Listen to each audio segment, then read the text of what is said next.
وعلى آلك وأصحابك يا حبيب الله وعلى آلك وأصحابك يا حبيب الله الصلاة والسلام عليك يا نبي الله الصلاة والسلام عليك يا نبي الله وعلى آلك وأصحابك يا نور الله وعلى آلك وأصحابك يا نور الله اللہ پاک کے سب سے آخری نبی محمد عربی صلی اللہ تعالی علیہ وآلہ وسلم نے ارشاد فرمایا،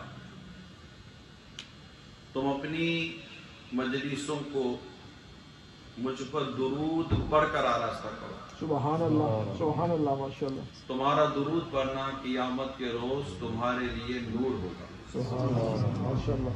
صلو علی الحبیب صلی اللہ علیہ وسلم۔ حضرت سیدنا عبداللہ بن عباس رضی اللہ تعالی عنہما کی خدمت میں کچھ لوگ حاضر ہوئے اور عرض کی کہ ہم حج کے سفر پر نکلے ہوئے ہیں، مقام صفح پر ہمارے قافلے کے ایک آدمی انتقال کر گیا، فوت ہو گیا۔ ہم نے اس کے لیے جب قبر کھودی تو ایک بہت بڑا کالا سانپ اس قبر میں بیٹھا ہوا تھا۔ اتنا بڑا تھا کہ اس نے قبر کو گھیرا ہوا تھا۔ اسے چھوڑ کر میں دوسری قبر کھودی، اس میں بھی وہی سانپ نظر آیا۔ اب آپ کی خدمت میں یہ مسئلہ لے کر ہم حاضر ہوئے ہیں کہ اب ہم کیا کریں۔ حضرت سیدنا عبداللہ بن عباس رضی اللہ تعالی عنہما نے کچھ یوں فرمایا کہ یہ جو قبر میں تم سانپ دیکھ رہے ہو، یہ اس کی خیانت کی سزا ہے۔ یعنی یہ شخص خیانت کیا کرتا تھا، اسے ان دونوں میں سے کسی ایک قبر میں دفن کر دو، خدا کی قسم اگر اس دنیا کی ساری زمین کو بھی تم کھود لو، جب بھی ہر جگہ تمہیں یہی صورت نظر آئے گی کہ تمہیں یہ سانپ اس کو نظر آئے گا۔ وہ عذاب کا سانپ تھا۔ خیر لوگوں نے اسی سانپ بھری قبر میں اس کو دفنا دیا۔ واپس آ کر اس کا سامان اس کے گھر میں دیا گیا۔ یاد رکھیے یہ حج ٹرپ پر جا رہے تھے۔ یہ کہاں جا رہے تھے؟ حج پہ جا رہے تھے۔ واپس آ کر گھر والوں کو اس کا سامان دیا اور اس کی بیوہ سے اس کے برے اعمال کے تعلق سے کچھ معلومات حاصل ہوئی تو بتایا کہ یہ کھانا بیچتا تھا اور اس میں خیانت کرتا تھا کہ اس طرح کہ اس میں سے اپنے گھر کے لیے کچھ نکال لیتا، پھر کمی پوری کرنے کے لیے اس میں اتنی ہی ملاوٹ کیا کرتا تھا۔ یہ اس کے اس خیانت کی سزا تھی جو آپ نے ابھی سنی ہے۔ اللہ پاک ہم سب کو عذاب قبر سے محفوظ فرمائے۔ اس طرح مختلف اعمال یعنی مختلف گناہوں کے عذابات یہ دکھائے جاتے ہیں۔ ایک سوال کیا گیا ہمارے علماء سے کہ کیا بات ہے کہ مسلمانوں کی قبر میں ہونے والے عذابات تو دکھائے جاتے ہیں، کتابیں بھری ہوئی ہیں اس سے، لیکن کسی غیر مسلم کی قبر کا عذاب نہیں دکھایا جاتا، مسلمان کی قبر کا عذاب کیوں دکھایا جاتا ہے؟ ہمارے علماء فرماتے ہیں کہ غیر مسلم کی قبر میں عذاب ہونے پر شک کس کو ہے؟ مسلمان کی قبر کا عذاب دکھایا جاتا ہے تاکہ مسلمان اسے عبرت حاصل کرے کہ ایسا نہ ہو کہ کسی گناہ کی وجہ سے میری قبر میں بھی عذاب آ جائے۔ مجھے ایک بات آپ سے خیانت کی کرنی ہے، لیکن ایک بات ذہن میں آتی ہے کہ جس شخص کا یہ ذکر کیا جا رہا ہے اس کے بارے میں بیان کیا کہ یہ خیانت کرتا تھا، ملاوٹ کرتا تھا، اور اس کا یہ عذاب ہمارے سامنے لایا گیا۔ مگر یہ ضروری تو نہیں ہے نا کہ صرف خیانت کرنے والے ہی کی قبر کا عذاب اس کو سامنا کرنا پڑے۔ ڈرنے کی بات یہ ہے کہ عذاب قبر ہوتا ہے اللہ کی ناراضگی کی وجہ سے، اس میں تو کوئی دو رائے نہیں۔ اللہ جس سے ناراض ہوگا اسی کو قبر میں عذاب دے گا، یہ تو طے ہے۔ اب اللہ پاک کس عمل سے ناراض ہو جائے اور عذاب قبر دے دے، یہ آپ اور میں نہیں جانتے کہ جو عذاب قبر سے بچنے کی ذہن رکھتا ہے کہ مجھے عذاب قبر سے بچنا ہے، عذاب قبر یہ حق ہے، ٹھیک ہے، عذاب قبر یہ حق ہے، اور جو چاہتا ہے اس کو چاہنا چاہیے کہ میں عذاب قبر سے بچوں، تو اس کو چاہیے کہ اپنے رب کو ناراض کرنے سے بچے۔ خیانت ایک گناہ ہے، حرام ہے، لیکن ہمارے یہاں صرف خیانت ہی تو نہیں ہے۔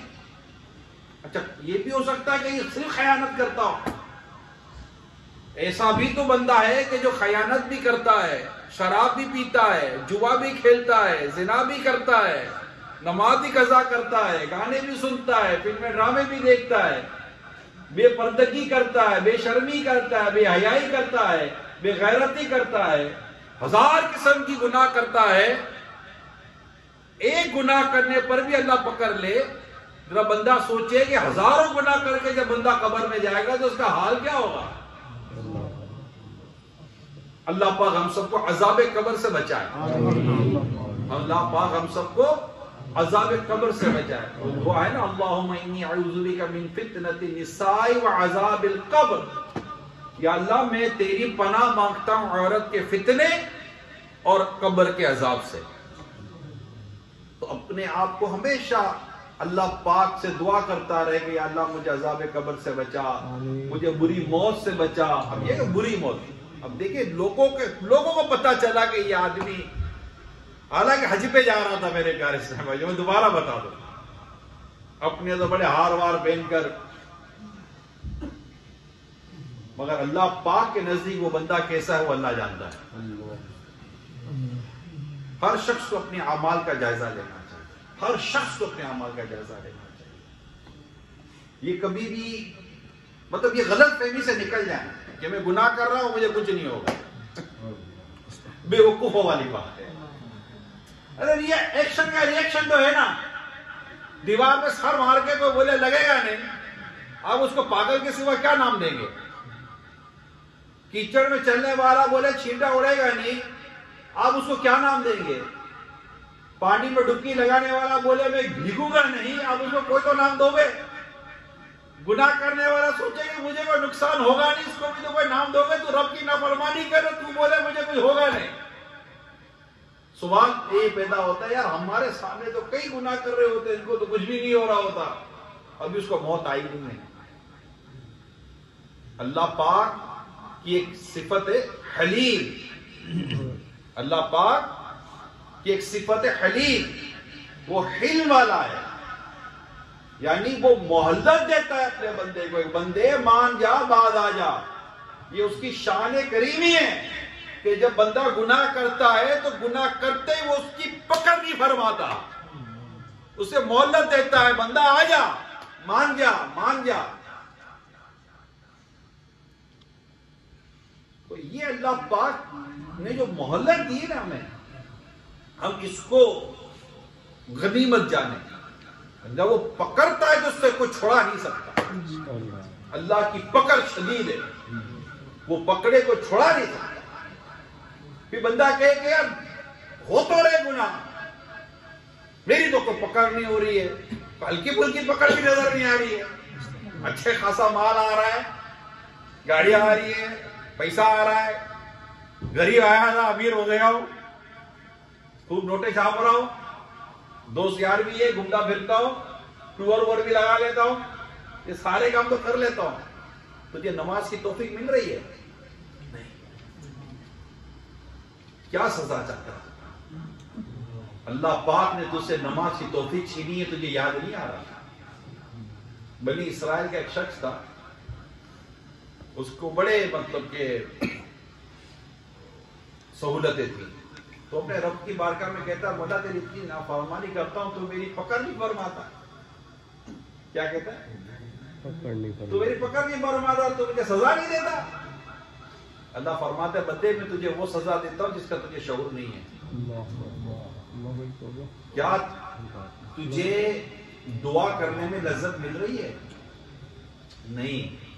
اللہ فرماتا ہے میں نے دعا کرتے سے تیری لذت جو تھی نا تجھ سے تیری لذت چھین لی۔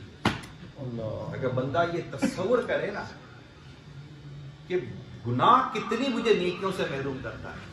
ایک شخص کو کسی نے سجدے میں دیکھا کہ رو رہا، بڑی غور طرح بات کر رہا ہوں میں آپ سے، کسی شخص کو بندے نے سجدے میں دیکھا کہ وہ رو رہا ہے تو کہا کہ یہ ریاکاری کر رہا ہے، اس کو چاہیے تھا کہ چپ کر روتا۔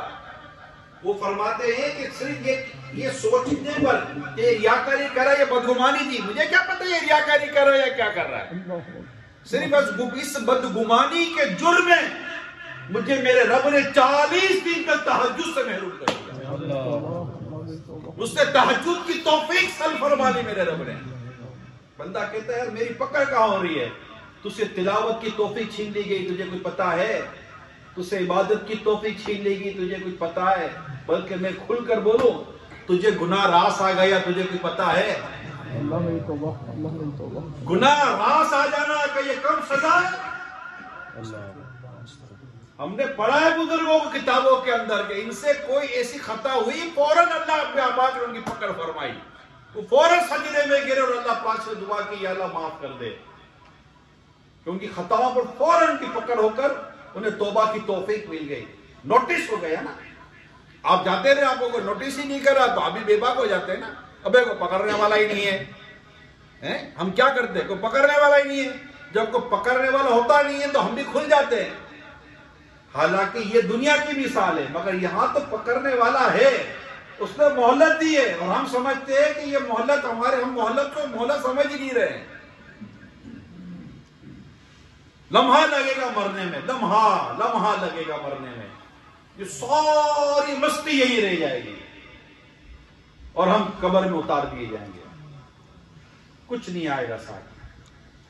تو یہ کون سا گناہ ہمارے لیے گرفت کا سبب بن جائے، ہماری پکڑ کا سبب بن جائے، ہم نہیں جانتے۔ اللہ پاک سے ہر وقت ڈرتے رہنا چاہیے۔ بالخصوص جو میں آج آپ کو عرض کر رہا ہوں وہ خیانت کے تعلق سے ہے۔ خیانت یہ بڑی مطلب کہ گناہوں بھرا ایک معاملہ ہے، اس کو ذرا سمجھنے کی کوشش کیجیے گا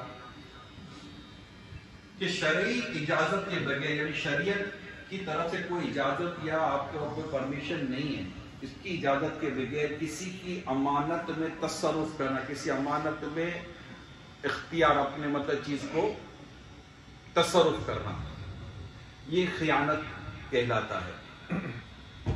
پہلے یہ سمجھ لیں، ہر مسلمان پر امانت داری واجب اور خیانت کرنا حرام اور جہنم میں لے جانے والا کام ہے، یہ یاد کر لیں۔ ہر مسلمان پر امانت داری واجب اور خیانت کرنا حرام اور جہنم میں لے جانے والا کام ہے۔ پیارے آقا صلی اللہ تعالی علیہ وآلہ وسلم نے ارشاد فرمایا، 3 باتیں ایسی ہیں کہ جس میں پائی جائیں وہ منافق ہوگا، اگرچہ نماز روزے کا پابند کیوں نہ ہو۔ نمبر 1، جب بات کرے تو جھوٹ بولے، جب وعدہ کرے تو وعدہ خلافی کرے، اور جب امانت اس کے سپرد کی جائے تو خیانت کرے۔ میرے پیارے اسلام بھائیوں، آپ کے میرے نبی مکرم صلی اللہ علیہ وسلم نے فرمایا کہ 3 باتیں ایسی ہیں جن میں ہوگی وہ منافق ہے، یعنی اس میں یہ منافقوں والی علامت ہے. اور کوئی بھی یہ پسند نہیں کرے گا کہ میرے اندر کو منافقوں والی علامت ہو. او بھائی میں ایسی آدمی ہوں، میں ایسا آدمی نہیں ہوں. آپ جو اپنے منہ سے بولیں. مصطفیٰ کریم صلی اللہ علیہ وسلم نے کیا فرمایا یہ سنیں. آپ فرماتے ہیں 3 باتیں ایسی ہیں جس میں ہوں گی وہ منافق ہے، وہ منافق ہوگا. اگرچہ نمازی ہو، روزے دار ہو، نماز پڑھتا ہو، روزہ رکھتا ہو، جب بات کرے جھوٹ بولے. ہمارے تو جملہ کہتے ہیں یار کاروبار میں تو جھوٹ نہیں بولو گے نا، کاروبار ہوتا نہیں ہے. یہ بھی جھوٹ ہے. حقیقت تو یہ کہ یہ بھی جھوٹ ہے کہ دنیا کے سارے کاروبار کرنے والے جھوٹ بولتے ہیں.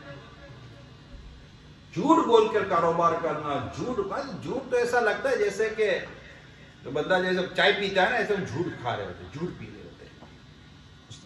پتہ ہی جیسے جھوٹ بھی ایسا اچھا بات تو ایسا جھوٹ بولتے ہیں کہ سچ لگتا ہے کہ پکا جھوٹ بولتے ہیں. آدمی کو لگے کہ اس جیسا سچا آدمی کوئی نہیں ہے اور وہ جھوٹ ہی بول رہا ہوتا ہے. منافق کی علامت ہے. دیر بھی ہو گئی، رشتہ جھوٹ بول رہا ہے، بولتا نہیں دیر سے نکلا تھا، بولتے دیر سے نکلا تھا. مال بیچیں گے جھوٹ بولے گا. بھائی یہ دیکھ لو، چلو مارکیٹ گھوم لو، ارے بھائی اتنے میں پڑی نہیں ہے، حالانکہ اس کو پڑی ہے. نفع کھانے میں جھوٹ بولیں گے، مال بیچنے میں جھوٹ بولیں گے، کوالٹی بتانے میں جھوٹ بولیں گے. اللہ کی پناہ پتہ نہیں کیا. ارے کمال کی بات ہے کہ تجھے جھوٹ پر بھروسہ ہے، تیرے رب پر بھروسہ نہیں ہے. تو سمجھتا ہے جھوٹ بولوں گا تو کام ہو جائے گا. تیرے رب پر بھروسہ کر، کام ہو جائے گا. اللہ پر اعتماد کر، توکل کر، اللہ پر بھروسہ کر. جھوٹ بول کر مال بیچ رہا ہے. آج دیکھیے ایک تعداد ہے جو کما تو رہی ہے، برکت نہیں ہے. ایک تعداد ہے کما رہی ہے، برکت نہیں ہے. برکت کہاں سے آئے گی؟ جب جھوٹ بولو گے تو برکت چلی جاتی ہے. مال بک جائے گا، برکت چلی جائے گی. برکت کا فارمولا سمجھیے، یہ پانی ہے. میں پانی کو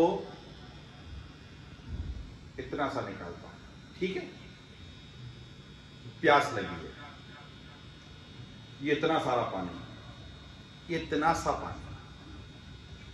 اللہ پاک برکت دے گا تو اتنا سا پانی میری پیاس بجھا دیتا ہے.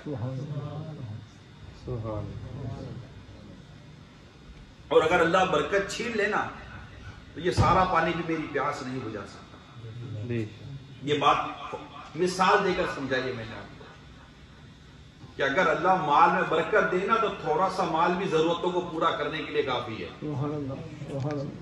اور اگر اللہ پاک برکت چھین لینا تو خزانوں کے خزانے جمع کر لو، پھر بھی بندہ کہتا ہے زہر کھانے کو روپیہ نہیں ہے. او بھائی تجھے زہر کھانے کا بولا کس نے؟ تو ایماندار بن جا، نیک بن جا، تو زہر کیوں کھا رہا ہے؟ زہر کھانے کو روپیہ کس نے بولا زہر کھا لے؟ اللہ پاک برکت چھین لیتا ہے. ہم علاج کراتے شفا نہیں ملتی. ہمارے بڑے بزرگ بیٹھے ہوئے کافی 70 سال سے پہلے کی اگر زندگی دیکھیں، بلکہ میں کہہ رہا ہوں 60-70 سال پہلے، 50 سال پہلے بھی چلے جائیں کہ زندگی دیکھیں تو ہم سنتے تھے ہمارے بڑوں سے، ایک انڈا بناؤ تو 4 آدمی کھا لیتے تھے، اور 4 انڈے بناؤ ایک بھی نہیں کھاتا، اور لاؤ.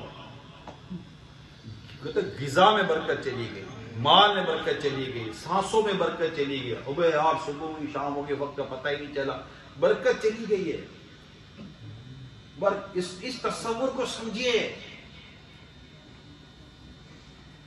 آپ کو ایک امام صاحب ہے جو صحیح امام صاحب ہیں، ان کی تنخواہ کم ہوتی ہے، مگر یقین مانے یہ کئی دفعہ کتنے امیروں سے خوش ہوتا ہے. ہماری بھی سمجھ میں نہیں آتا یار امام صاحب آپ پورا کیسے کرتے ہو جاتا ہے. اور جو کروڑ پتی آدمی پوچھ رہا ہوتا ہے پورا کیسے کرتے ہو جاتا ہے، وہ بولتا ہے امام صاحب میرا تو پورا نہیں ہوتا. امام صاحب اگر حلال طریقے سے، جائز طریقے سے اپنی پوری امامت کر کے، اگرچہ کم تنخواہ ملتی ہے جبکہ نہیں ملنی چاہیے، امام صاحب کو اچھی تنخواہ ملنی چاہیے، بہت اچھی تنخواہ ملنی چاہیے. لیکن پھر بھی آپ دیکھیے کہ وہ اللہ پاک کے لیے کام کر رہا ہے، اللہ پاک اس کے کم آمدنی میں بھی برکت عطا فرما دیتا ہے۔ سبحان اللہ، سبحان اللہ، ماشاء اللہ، سبحان اللہ۔ تکلیف اس کو بھی ہوتی ہے، ایسا نہیں اس کو تکلیف نہیں ہوتی،